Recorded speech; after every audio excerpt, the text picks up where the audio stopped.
J'avais tellement de haine pour mon père. Je souhaitais qu'il meure. Pour voir si tout était fini. J'ai failli le tuer par suffocation. Comme mon père travaillait pour une grande entreprise de construction, il a voyagé à divers endroits et c'est lors d'un de ces voyages là-bas que mon père, il a eu une relation et ma mère l'a découvert. Alors voilà. Au début de l'enfer dans la vie de ma famille. Parce que cela a entraîné une séparation. Mon père a quitté la maison. Pour vivre avec cette personne qu'il connaissait, la colère qu'elle avait contre mon père, elle s'en prendrait à nous, alors. Nous avons été battus par ma mère. Nous avons beaucoup souffert en sachant ce qu'elle a fait à ce jour. Nous ne savons pas ce qu'elle a fait pour nous soutenir. Je me souviens que mes oncles aidaient beaucoup ma grand-mère, alors nous n'avions pas faim à cause des parents. Je n'avais pas d'affection, je n'avais pas d'amour. Je n'avais aucune compréhension et j'avais déjà cette colère quand j'étais enfant. J'ai donc grandi en désobéissant. C'est une fausse couche. Rebelle, dégoûté de tout et de tout le monde à l'école partout, j'ai donné du travail et du travail même désobéissant enfant rebelle. Et puis ma mère n'en pouvait plus. Elle est arrivée un jour. Je me souviens qu'elle l'a attrapé et... Mais le petit gars nous a pris et l'a mis devant la porte. Chez mon père, a-t-il dit. Je remets ton fils. Parce que je n'en peux plus, c'est là que ma révolte encore plus grande a grandi, parce que ma mère, même dans ma tête, si cela arrivait, ma mère me déteste. Mon père me déteste, le mueur de mon père me déteste, tout le monde me déteste. Sauf que ce n'était pas vrai. Je les détestais, n'est-ce pas? Et c'est arrivé à un point où je l'ai fait. L'adolescence de mon père. Est-ce qu'il vient me gronder? Et je suis sorti sur la gifle avec mon père, avec mon propre père, et j'ai voulu tuer mon père, parce que j'ai commencé à le pendre. Et puis c'était beaucoup de colère que j'avais envers lui. Je souhaitais qu'il meure pour voir si tout était fini. Donc, cela a causé un problème de santé à mon frère. Oh, mon frère du milieu, il a vu des personnages à l'intérieur de la maison, donc on peut dire qu'on mangeait du pain, ce que diable pétrissait à ce moment-là là-bas, mec, que nous. J'ai grandi dans la rue. La rue qui m'a appris. J'ai appris à fumer de l'herbe, à boire, à trop boire. J'ai bu jusqu'à ce que je tombe, même pour un adolescent, j'étais un adolescent. Je me souviens que j'ai bu jusqu'à ce que je tombe. J'ai commencé à consommer de la drogue là où il y avait une couleur, la mauvaise chose. J'étais au milieu, la voiture divisée. J'ai accidenté la voiture et du crack de moto et puis, ça a conduit à la fête, à la prostitution, à la boîte de nuit. J'étais au milieu et quand j'étais dans ce pétrin là-bas, mais moi, je le savais. Oh, quelle était la parole de Dieu? Je connaissais l'Église.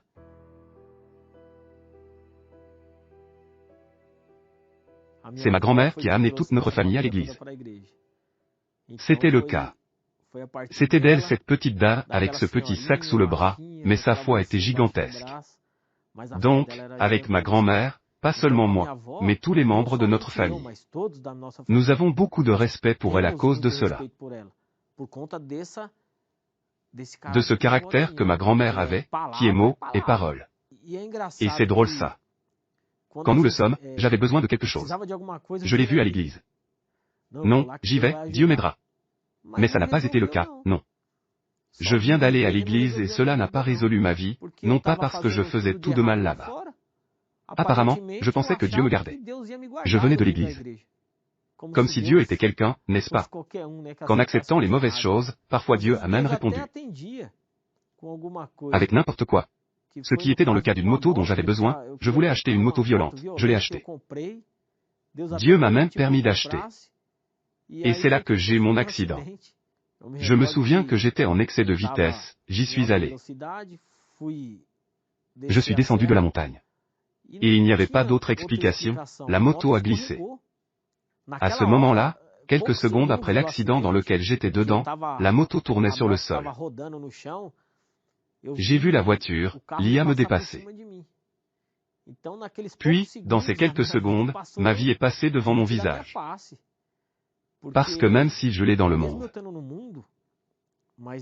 Mais j'avais une compréhension de la parole parce que ma grand-mère nous prêchait toujours le salut, parlait toujours. que Jésus était le seul chemin, la vérité et la vie. Donc, celui qui a donné sa vie, c'était lui, c'est-à-dire tout ce que j'avais, que je faisais. Cela n'a servi à rien. J'étais perdu. Pourquoi vaut-il la peine de gagner le monde entier et de perdre votre âme? Alors là, j'étais perdu, puis là j'ai vu Jésus me prendre la voiture. Parce qu'il était censé être mort. J'ai pris la décision de changer ma vie. Je suis arrivé à l'église différemment parce que j'avais déjà pris la décision. Je me suis agenouillé là, j'ai donné ma vie à Dieu et j'ai dit à Dieu d'aller de l'avant. Ma vie était la sienne, la première chose, j'étais baptisé dans les eaux, je me souviens que c'était dans cette piscine en plastique. C'était mon baptême, pour mettre cette vieille créature de côté. Ce petit clin d'œil de deux toiles, petite église, mais cet autel-là, c'est énorme. Ensuite, j'ai compris ce qu'était le feu de joie sacré, ce sacrifice. Je n'ai pas seulement mis cette valeur monétaire qui était une petite chose, mais j'ai mis ce qui restait de moi. J'ai mis la colère que j'avais dans mon père, la haine que je n'avais pas de famille. J'ai tout mis dedans. J'y ai mis toute ma vie. Ce jour-là, je suis monté sur cet autel. Oui, je m'en souviens comme il était aujourd'hui. 11 La joie est entrée en moi, je suis devenu lumière, moi, je n'ai pas pleuré, je n'ai rien senti. Mais donc la joie que j'étais sûr de cette joie, de celle-ci, de cette tranquillité, de cette paix, que je n'avais jamais eu ça là-bas. Je décide de cet autel différent. J'y décide avec une autre pensée, avec les pensées de Dieu. Je voulais plaire à Dieu. Je ne savais pas comment, mais je voulais plaire à Dieu. Nous ne donnons que ce que nous avons, ce que nous avons. Je voulais donner Dieu parce que je l'avais reçu et gratuitement. Gratuitement, Dieu m'a donné son esprit gratuitement. C'était juste moi qui me rendais. Sauf que je l'ai donné entièrement à celui qui était en colère et qui n'avait pas de famille, plein de haine. Aujourd'hui, j'ai la famille. J'ai 3 filles merveilleuses. Mariage béni, j'ai rencontré ma femme à l'église. Ma femme est un joyau que Dieu m'a donné 3 belles filles. Et mes luttes ne se sont pas arrêtées là. Parce que nous avons traversé une période difficile avec le décès de notre fils, le garçon est décédé. Mais je n'ai pas abandonné ma foi, parce que ce sacrifice que j'ai fait là-bas, je me souviens de lui encore aujourd'hui. Quelle était ma vie? Je suis allé vers elle sur le rocher, qui est le Seigneur Jésus. Donc je n'en ai pas. Je n'abandonne pas cette foi pour rien.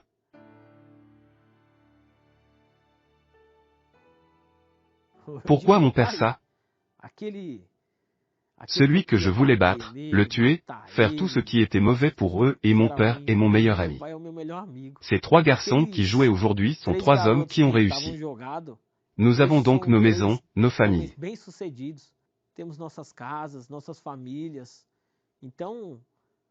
Pour nous est claire la main de Dieu dans notre vie et mon rêve est construire une maison pour Dieu, c'est comme David et je réussirai parce que je peux tout faire en lui qui me fortifie. Ma force vient du ciel. Et je vais y arriver aujourd'hui. J'ai une entreprise, j'ai des voitures, des motos. Tout ce dont j'ai rêvé, aujourd'hui je ne m'en rends même pas compte, mais je sais que c'est ma loyauté. C'est ce que j'ai vécu là-bas aujourd'hui. Je prends cela comme exemple. Je peux aider d'autres personnes. L'autel avait la porte ouverte pour m'accueillir. C'est ce que fait la main de Dieu. Il soulève les nécessiteux de la poussière et je suis inclus dans ce mot.